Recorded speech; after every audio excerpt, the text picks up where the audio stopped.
त्यानंतर आधारित प्रश्न प्रकार यामध्ये गटकार्य सादर करत आहेत. प्रथमतः आमचे शेडगे सर. नमस्कार.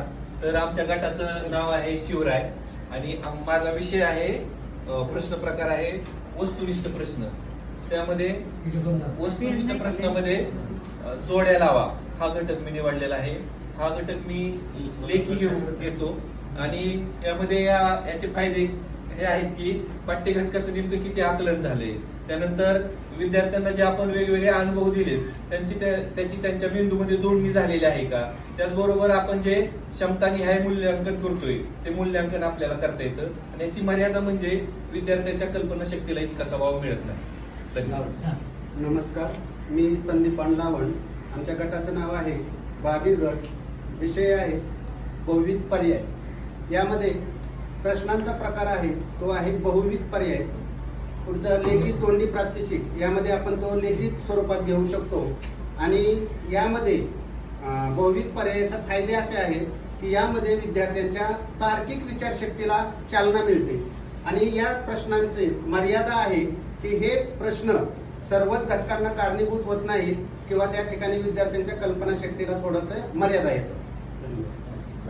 नमस्कार, मी सुरेखा शामराव शिंदे, शाळा पळसदेव. आमच्या गटाचं नाव आहे सावित्रीबाई फुले गट. आजचा माझा प्रश्न प्रकार आहे दीर्घोत्तरी प्रश्न. दीर्घोत्तरी प्रश्नामध्ये एक लोकसंख्या वाढीचे दुष्परिणाम सांगा अशा प्रकारचा प्रश्न आहे आणि तो लेखी स्वरूपात आहे.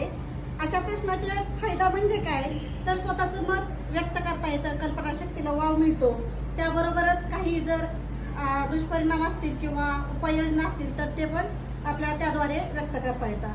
त्याबरोबरच अशा दीर्घोत्तरी प्रश्नाची मर्यादा अशी आहे की त्या प्रश्नाच्या उत्तर लिहिण्यासाठी वेळ जातो. त्याबरोबरच पेपर, पेन अशा संसाधनाची आवश्यकता असते. ही मर्यादा आहे. धन्यवाद. नमस्कार, माझे नाव सपना कानगुडे. शाळा आहे करगळ मार्कड वस्ती. यामध्ये प्रश्नाचा प्रकार घेतला आहे वस्तुनिष्ठ प्रश्न. यामध्ये एका वाक्यात उत्तरे.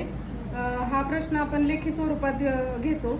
तर याच्याद्वारे फक्त विद्यार्थ्याने काय ज्ञान प्राप्त केलेलं आहे ते केवळ ज्ञानावर आधारितच आपल्याला अचूक असं उत्तर मिळतं.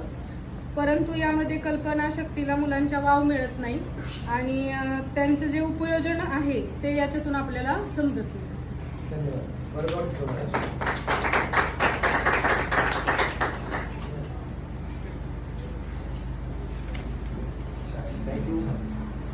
मुक्त प्रकारचे पद्य प्रकारचे आवर्ती हा एक प्रश्न प्रकार वेगळा आहे. पहा, आवर्ती वाचल्यावरती कळतंय पण ऐकल्यावरती समजा